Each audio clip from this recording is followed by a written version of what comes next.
Hey girl, Marissa here. You are listening to the Codependummy podcast. As a young woman, you have been raised, reinforced, and rewarded for putting the needs of others above your own. That is for being codependent. Now in your 20s, you're exhausted, exasperated, and enveloped in crap relationships, especially the one you have with yourself. This podcast is to help you undo all that so you can stop playing small and start taking up space, you dummy. Let's get to it. Today's episode is sponsored by Frame, a therapist matching service. Stay tuned till the end of the episode to hear more. Also, stay tuned for a big announcement for something exciting I'm launching just for you, you Codependummy listener, on March 1st. I will see you at the end of the episode. Okay, welcome everybody. So today we have Alejandra. We'll edit that, so we'll just cut this whole thing. All right. Welcome everybody to the Codependummy podcast. Today we have Alejandra. I cannot speak. Look at me. I'm like tripping over. I'm just going to say Alejandra because my tongue is like, we're just going to chop this all out. Welcome, everybody, to the Codependummy podcast. Today, we are getting down with our codependency in a episode, a segment, oh my God, I cannot. Look at me. It's okay. It's so much easier with me in podcast. Okay, one more time. Welcome, everyone, to the Codependummy podcast. Today, we have a segment, the Codependummy Dilemma, where I will be walking through with someone live recording about a dilemma they are currently confronted with that relates to their codependency. And today we have Alejandra. She is from the Midwest. She is a sharp, smart, sophisticated college student and here to talk through and reflect on some ways she has been codependent, ways she's currently being codependent, and I'm going to provide her with some coaching and solutions to possibly help her not be such a codependent dummy so you can shine like a codependent diamond. Alejandra, thank you for coming. Thank you. I'm excited to be here. Awesome. So just so you and the listeners know, this is not therapy, right? This is not a replacement for therapy. It's meant to enhance whatever therapy you're in, as well as my listeners, right? Being licensed in California, I'm not even allowed to provide therapy in other states. So you, from the Midwest, this demonstrates this is not therapy. This is codependency coaching. We are going to work through your Codependummy Dilemma, and just like I coach, we're going to be forward thinking, right? We're looking at current and future, not so much in the rearview mirror in the past, which is the focus of therapy. And this is to show our listeners live, which you're giving permission to, how I provide coaching for codependency. Great. All right. So, Alejandra, can you tell us some ways, reflecting back, that you were either raised, reinforced, or rewarded for putting the needs of others above your own?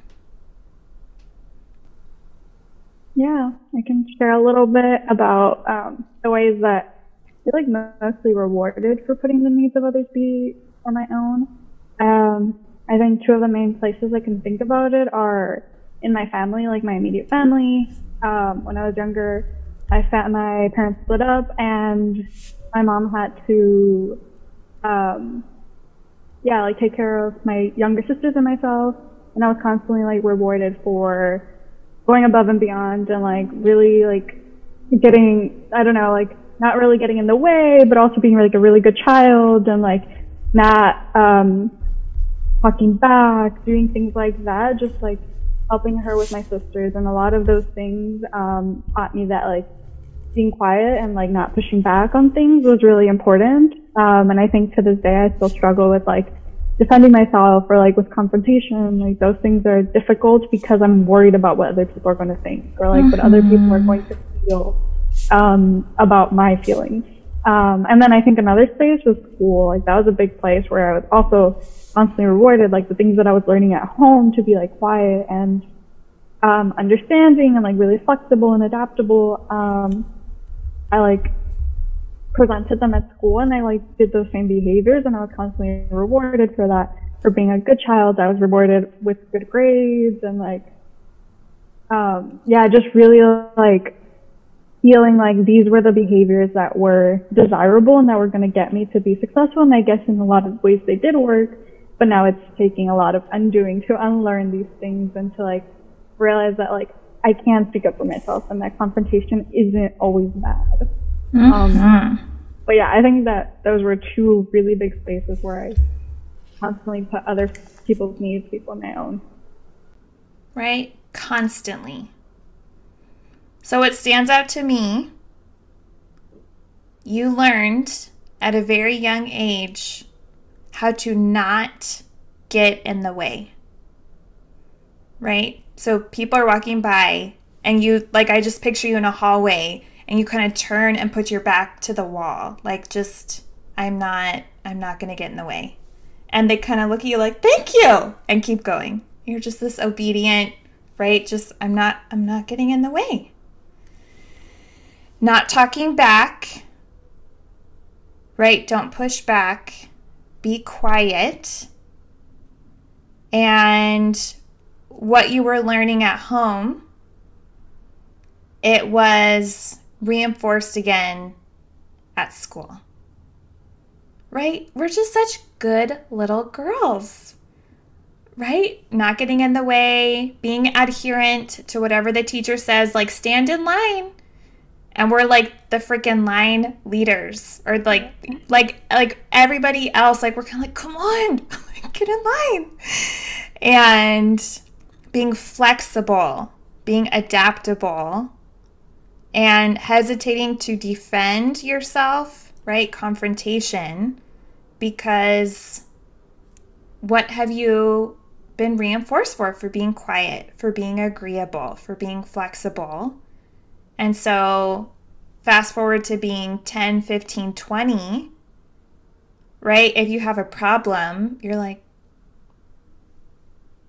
and for people who are listening, I'm just like biting my lips almost and shaking my head like, oh, no problem. Right? Go ahead. Yeah, like nothing's wrong. Like, I do not get in the way. And so some growth, right? You're seeing in your early 20s. Confrontation is not a bad thing. Defending yourself won't lead to whatever you feared it would. But it's hard. So reflecting on being in your early 20s, starting to grasp that, what are some ways that you're exhausted, exasperated, or enveloped in shit relationships? Maybe the one you have with yourself. Yeah, I think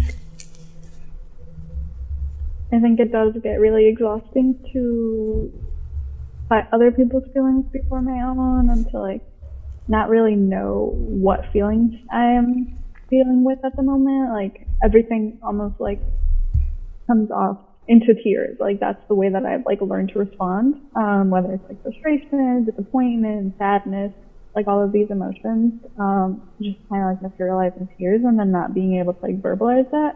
And I think that that's really exhausting to like deal with and to like navigate. I think, yeah, my relationship with myself often struggles because of not being able to like express what I need and what I want, and like setting boundaries. I think I still struggle with like setting boundaries with like myself and like what my limits are for what I want to do, what I can do, in like my relationships, my personal relationships.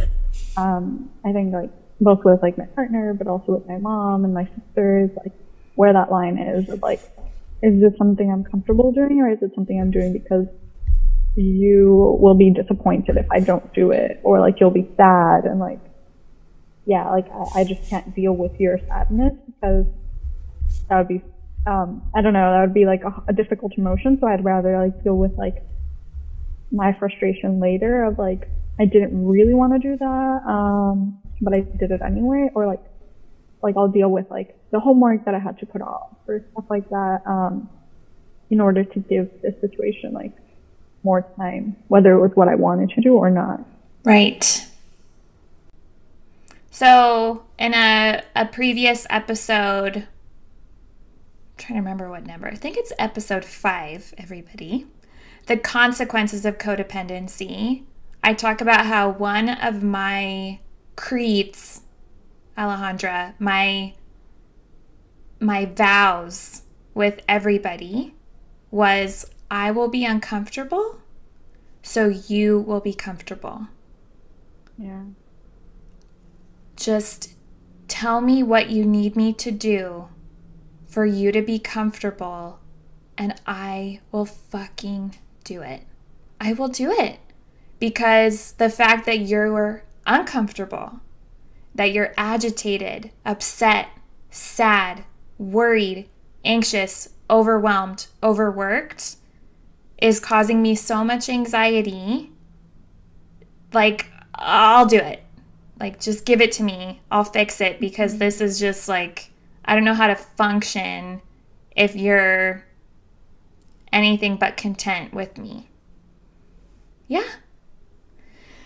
So here you are, right? Crying anytime you have any, we'll call them negative, but more intense, anger, frustration, sadness, disappointment.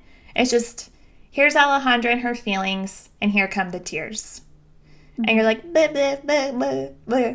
And you can't communicate, I'm disappointed you were late. I'm angry that you disclosed something private to your sister. That was between us, mister or lady. I am annoyed that we set these plans and now here you are overriding them. We're just like, because the tears, right? They protect us from the conflict, from the confrontation. I'm just a crying, sad girl, as opposed to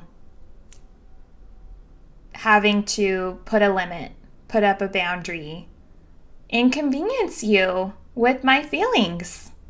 So, right, this question, and this question that it seems like you are starting to grasp. Do I want this, or am I doing something so that you don't experience sadness, disappointment, frustration, overwhelm? I'll do my homework later. I'll deal with the repercussions. I'll get in trouble so as to avoid disrupting whatever you're asking me to do. Damn, Alejandra. Look at you and your insights. Any other thoughts coming up? Ways you've been rewarded, raised to be codependent, and or the cost, the toll it's currently taking? I think that as like a, I don't know, young adult, like I've constantly like worried about like the what ifs, and like what if like people get tired of like my like emotions, or like what if like, yeah, and I think I'm constantly like afraid of being unlikable, or like unwanted in a space, or like taking up too much space. like this constant like rethinking, even like right now in like Zoom classes, and like worrying about like, oh, did I say like the wrong thing? Like, was my interpretation of this thing wrong? Like all this constant like worrying and like catastrophizing things of like, oh my God, like I said this, now people will not want me in that space, or like people will not want to like engage with me. Yeah, so I think that that's one of the things that I feel like has been another like repercussion of like constantly like being codependent, and constantly being worried about like what other people are going to think and what other people want to hear, and learning to say the right things at the right times, especially like, yeah, just like constantly like being high achieving and wanting to be in these spaces, like having to say the right thing and then beating myself up for like making mistakes or like not having said the right thing. So I think those are things that I've like struggled with as like repercussions for these learned behaviors. Right? This constant underlying fear of being unwanted, unlikable. I know for me it was unlovable. I was just like, love me, anybody. Oh, right? I mentioned before recording, like, oh, homeless alcoholic boyfriend, you'll love me? Okay, like, let's hang out. Because, right, that constant fear, being unwanted, unlikable, unlovable, I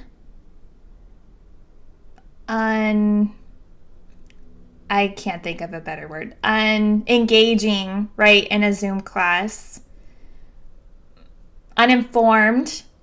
Oh, look at this idiot and her comment on Zoom and class. What was that? That was a waste of our precious 90-minute lecture. And so, right, it's just twofold, because you're always on guard, right? Reading the room, deciphering what people want and need from you. And then afterwards, the replay and the, oh, you did good, Alejandra. You got that smile, right? You got those brownie points, like, good job. Like, do that again next time. And then if you, right, sound unintelligent or unprepared, right, you kick yourself emotionally, mentally for the next week. You fucking idiot, right? I know I was not kind to myself in my codependency. And so, yeah, Marissa, like, why did you say that? You dope? And that is exhausting, Alejandra, to always be playing offense and defense. You're playing offense and defense all the time. There's no whistle. There's no break. It's exhausting. You're just like, that's my life. All right, so hearing yourself and some of my codependummy banter, reflecting on how you have been raised, reinforced, and rewarded to put the needs of others above your own, and ways you are exhausted, exasperated, and developed in shit relationships. What is one codependummy dilemma that comes to mind that you want to talk through today? Yeah, I think one dilemma is currently I'm in the graduate school application process. I submitted applications for doctoral programs in December. I think I was really excited. I was really exhausted. It was a really difficult process to like do that.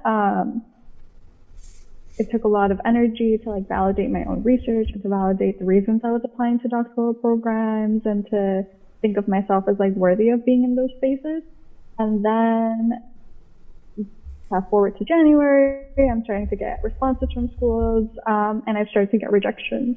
And I think I wasn't prepared for that. I think I didn't prepare myself mentally for like this reality. Like I knew that all these programs were not Like I knew that from the start, and I applied anyway because it felt like the right thing to do. According to? I don't know. Like it just felt like the more programs I applied to, regardless of the fit, it would be improving my chances of like getting in. So I think I wanted to like make sure to like cover all my bases for getting into like schools and like making sure not to like disappoint myself, my professors potentially, my family. Right. Let me cast a wide net so I have a better chance of not disappointing myself, my professors, and my family, right? Can't do that. So let's just cast a wide net. Okay. So you're applying to grad school in December, validating yourself, building up your worthiness. Like, I can do this, Alejandra. You are worthy of higher and higher education. And here, come January, we don't want you. You are unwanted here. And you're starting to get these rejection letters. So, felt like the right thing to do to apply to numerous schools. Continue. Yeah. So that's kind of where I'm at right now, getting a couple of rejections and worrying about. I was really surprised because I was worried about what people were going to think about me not getting into grad school versus like what was going to happen about me not getting into grad school. So what I mean with that is that I was worried about people's pity, like, oh my gosh, she put in all this work, like she did all of these things.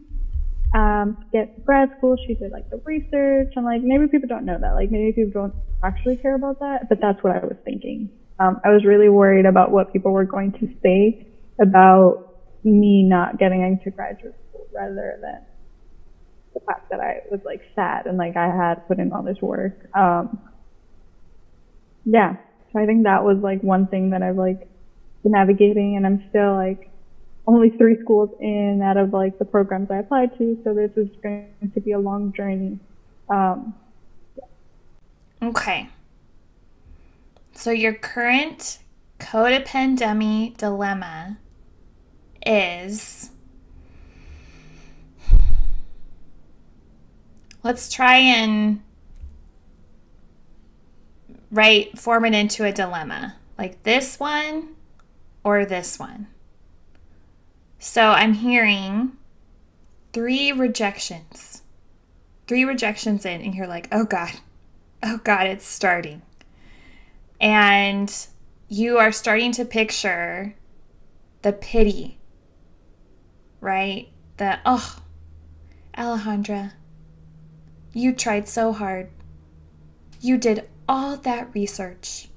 And for what? And conveying pity, right? Conveying, what else are you picturing? I know we talked about disappointment. Are you picturing disappointment? Yeah, I think I'm picturing like my family's disappointment. I think I was also really intentional of not telling a lot of people that I was applying because I was worried about this potential of not getting accepted. And I think I'm also worried about like the worthiness of like my research, my interest. Yeah, I think those things help them really difficult to like navigate and to like grapple with.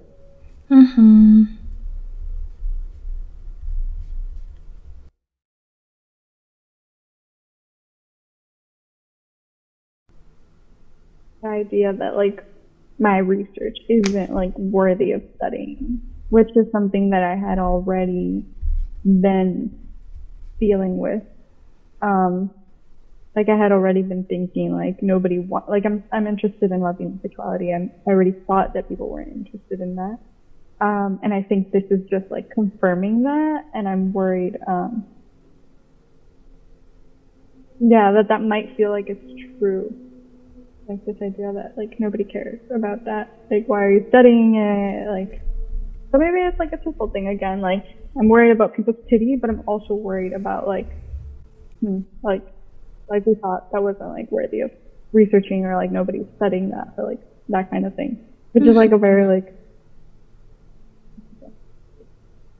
feeling, I think. I don't know, to be like this invested in one area of study. Right. Very niche area. Yeah, very niche. Yeah. Okay.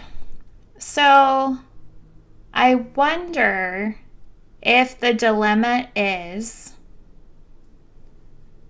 do I decide to let others' disappointment, pity, suggestion that what I'm studying and researching is irrelevant dictate my next move? Or do I focus intentionally? When is the last date you're supposed to hear back from these schools? April 1st. Okay. How come you go like that? April 1st. Yeah, because it's such a long time. Okay. So I'm forming the dilemma, right? Do I allow the possibility, and maybe, you know your family.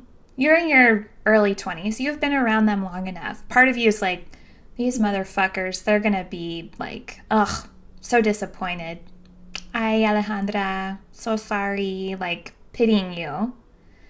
So do you allow their possible likely pity, disappointment, rejection, right, from these schools dictate your next move? Or from, right, early February, March, for 2 months, do you intentionally focus, take it one rejection letter at a time, feel whatever feelings you need to, right? Are you pitying yourself? Like, God, I did work really hard and I didn't get in. Like, I feel so sorry for myself. Like, that was a lot of freaking hustle for no payoff. Do you feel disappointed, right, for yourself? Also disappointed in these schools, right? What are they not seeing? I am disappointed in this academic office. And do you also welcome your own questioning, right? Like you have been questioning your research. You have been questioning your academic pursuit. Do you welcome that on your own and really reflecting, is this what I want to do for the next 4 or 5 years if I do get accepted or reapply? But do I walk through these next 2 months with intention, with a commitment to be more reflective, to pay attention to my feelings, wants, and needs, and then let that dictate my next move? Right? It's like the dilemma is, do I let everyone else's pity, disappointment, rejection make the decision for me and fuck it, I won't apply again next year?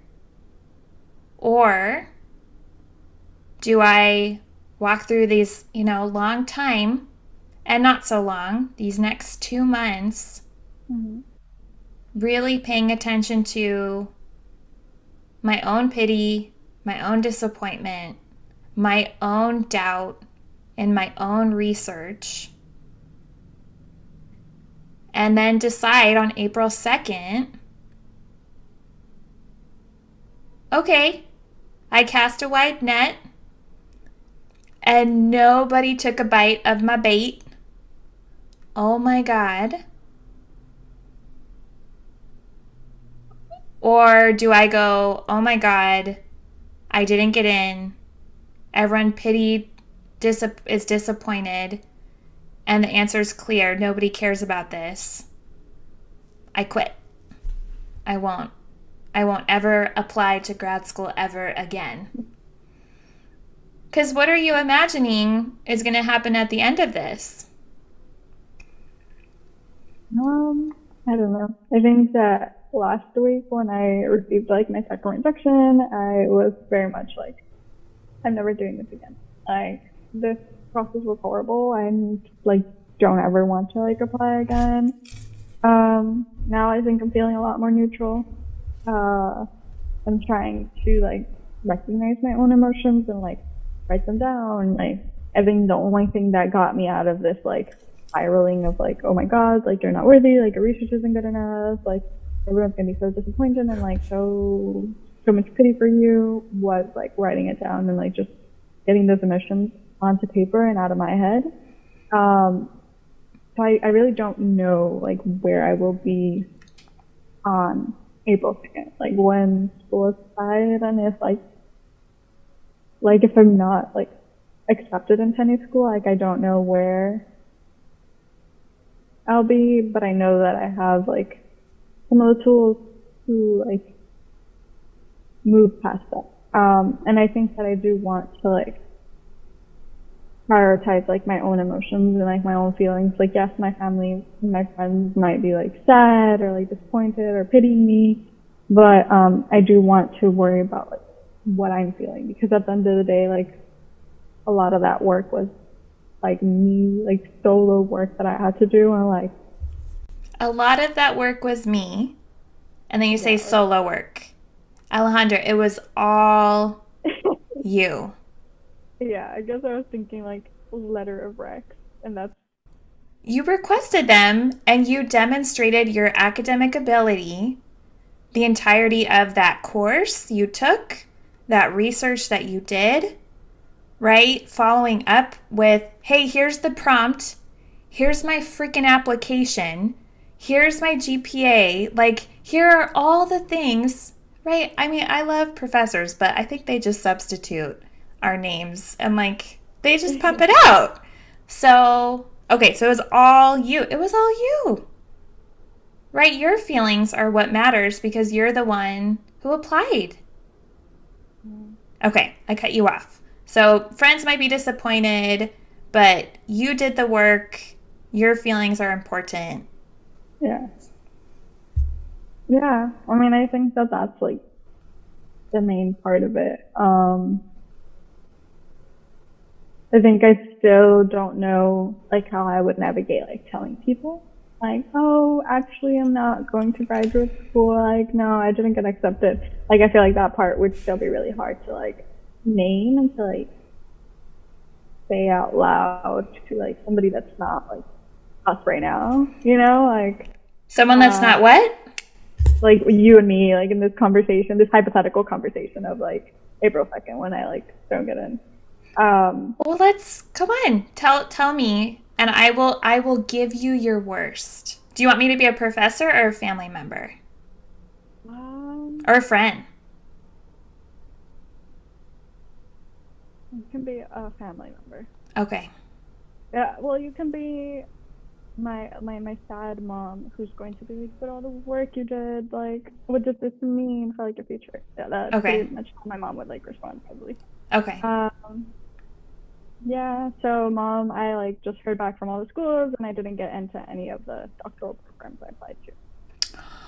Ay, mijita.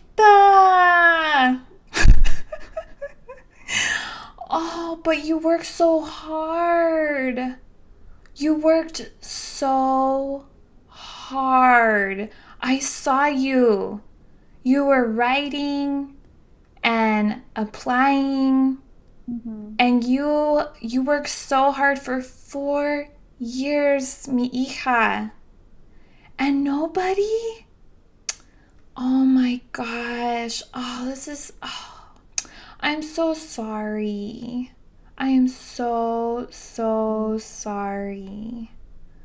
What does this mean? Like, is it over? It's all over, right? How was that? That was good. That was like in Spanish, and then that would be well, I don't know. Yeah, I feel like that's kind of how, like, when I first told her that I didn't get into one of the programs, she was like so shocked and just like, yeah. But yeah, I think that is helpful to like prepare for like worst case scenario. What would you say? I would say, yeah, I didn't get in. Maybe at the time I'll have like backup options. So I can say that I have like a couple other options that I've like been applying to. Like what? And that. I don't know. Maybe other like research positions. Right. Or yeah, something else. Like, not really sure. I feel like academia, it's a lot like sports teams, right? Alejandra, the Dodgers, they won the World Series last year for the first time since I was born. They won in '88. And in the past 4 years, I'm not that great at sports, but they made the World Series like 3 times. Yeah. And they lost. But, like, do you think that they lost and they were like, well, I guess I'll never play baseball again? Like, you know, there's none of these schools have a cap on how many times you can apply. And what would it be like to tell your mom, I sense I need more experience? That's what I'm sensing, Mom. And I already have some applications for some research positions to demonstrate that experience that I sense they're wanting.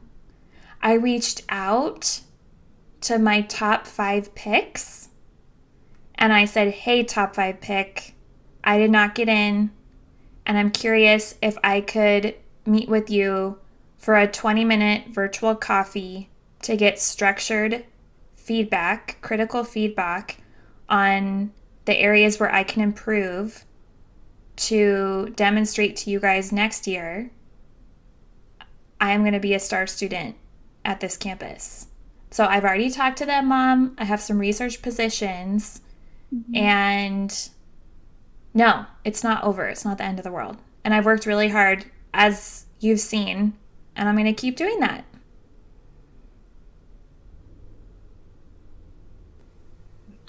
Yeah, I think that would be a good way to approach it. How so? Yeah, I think that initially I was like, just make it over, like that's it. Like other people get a second chance, but I wouldn't. Like I just don't get a second chance to do like. Right, there's just this random rule for codependence. I know I had that too. Like, other people can mess up, other people can make mistakes, but again, these creeds, these rules, like I don't get to mess up. I don't get that second chance. Yeah. So I think that like learning to unlearn that like idea of like, I think I'm a perfectionist in a lot of ways, and like being okay with like making a mistake and like not getting it right the first time, or not knowing everything, even though I felt like I was prepared, even though I felt like I had done all the like I could check every single box. Yeah, like going to the source of whatever, like the institution that's like not accepting me. Like, why am I not getting accepted? Yeah. Right, demonstrating to them too, I'm serious. I know I didn't get in this time, but I'm going to be knocking a year from now. And if someone at least could answer the phone and talk to me, let me know what I need to do to get in, that would be great. Right? And reminding yourself the average age of individuals in grad school, at least when I was applying, this was back in 2013, I think it's 29. How old are you? 22. Ah, yes. So right? Like, people apply over and over. I didn't get in my first time. And people persevere. Like, Mom, I already have options for more experience. And the fact that you think this is the end of the world, I'm not falling for that anymore. I'm not going to do that. Mm-hmm. Right? Because that's what she's conveying. Yeah. Like, it's all over. And you're like, it is. It's all over. Yeah. Mm-hmm. Yeah. I think being okay with, like, not all over, and I'll just do it again.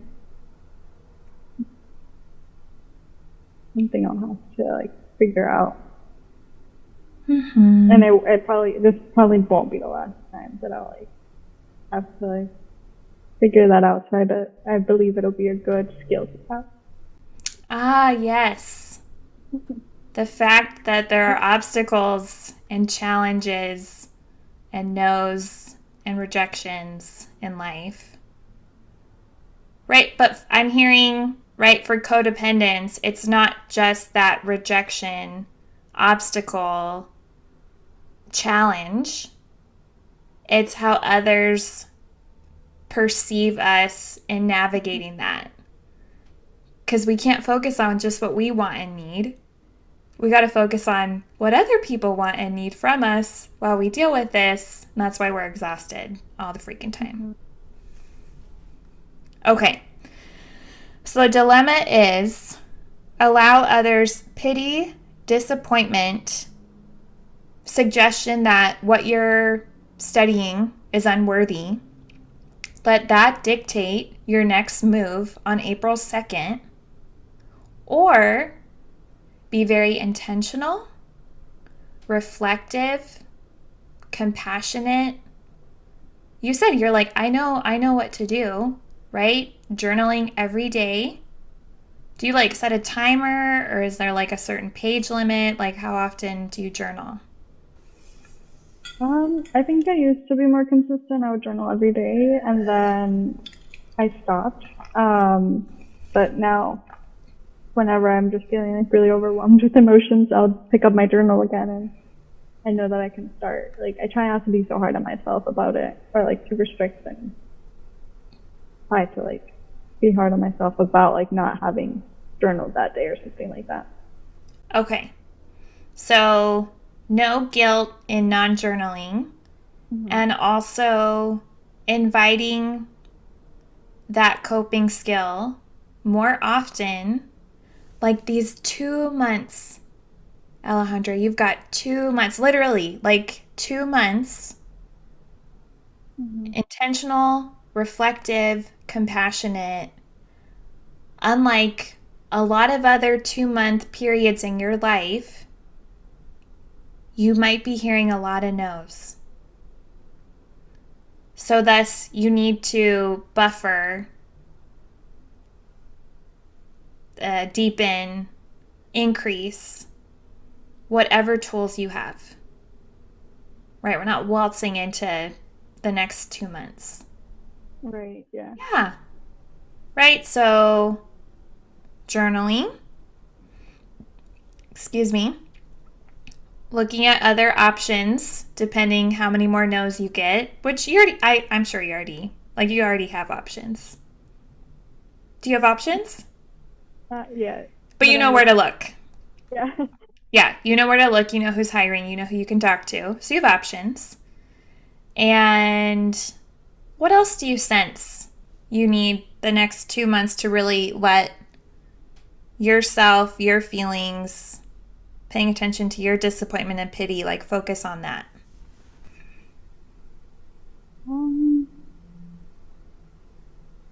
I think I'm not sure. I think just maybe allowing myself to feel whatever I'm feeling and not necessarily have to justify that or have to explain that to anybody. Like if I'm having a rough day, like I'm having a rough day, and like that's kind of how it is. And I can choose to like explain it, but I don't necessarily have to. Especially if I feel like I don't know why, like, it's been a rough day. Stuff like that, I think, would be helpful to, like, be okay with, especially in the next 2 months. Right. And I think if you question why you're having a bad day the next 2 months, I want you to easily tell yourself, oh yeah, it's application season. I'm hearing back from a bunch of schools about my future for the next 4 to 5 years. No wonder I'm freaking out. Yeah. Yeah, because how long are these programs? Longer, probably. I found out it's like 6 to 8 years. Oh, okay. Yeah, like no explanation. You have permission to have whatever feelings you have between now and April 2nd. We have declared it. There you go.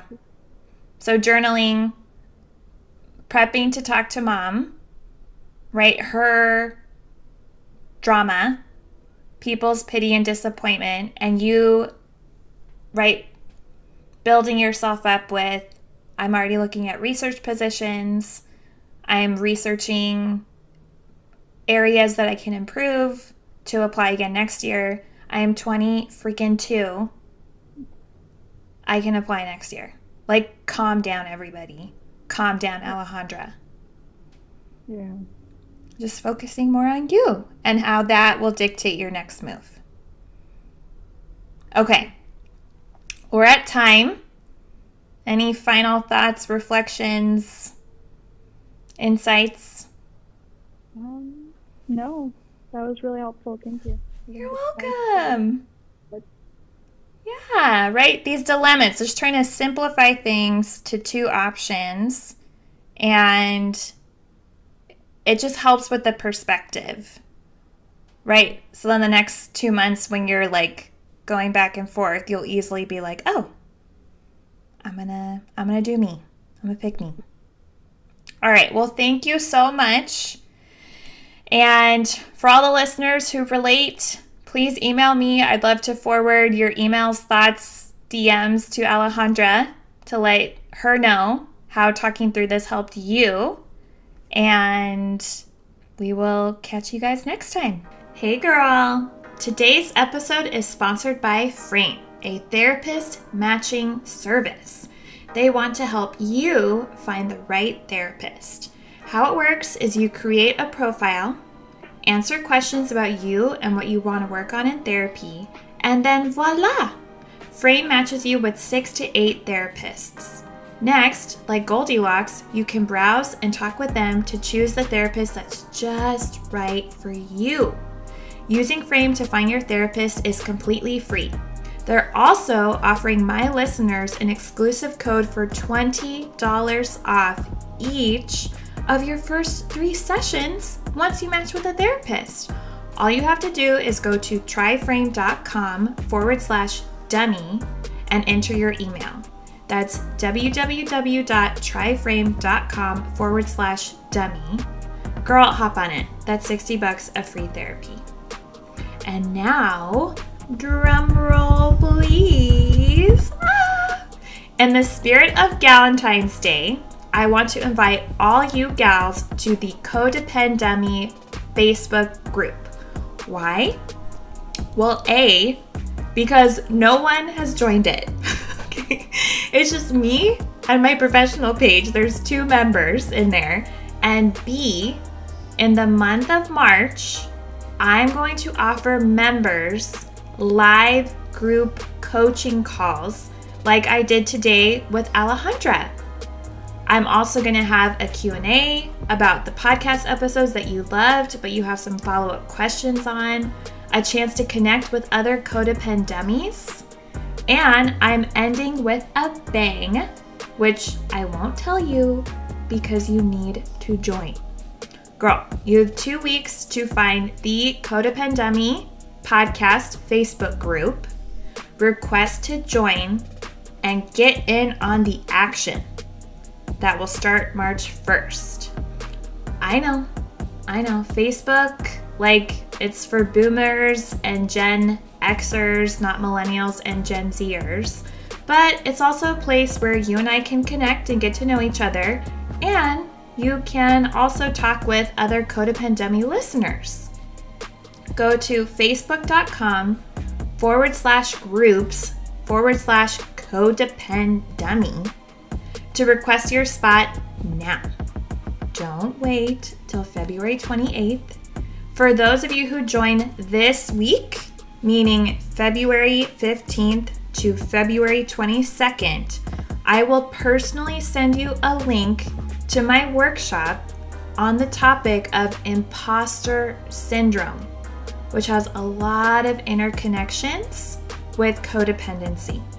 But you have to request between the 15th and the 22nd. I will see you. I will DM you a link to my unlisted private workshop on imposter syndrome. It's amazing. So go to facebook.com/groups/codependummy to join. I'm so excited to see you there and for March Madness of the Codependummy podcast. I'll see you guys then. You're still here? Just kidding. Girl, this is not therapy and I'm not your therapist, okay? This podcast is designed to provide accurate and authoritative information in regards to the subject matter covered. It is given with the understanding that neither the host, the publisher, or the guests are rendering any legal, clinical, or other professional information. If you want or need a professional, you should find one.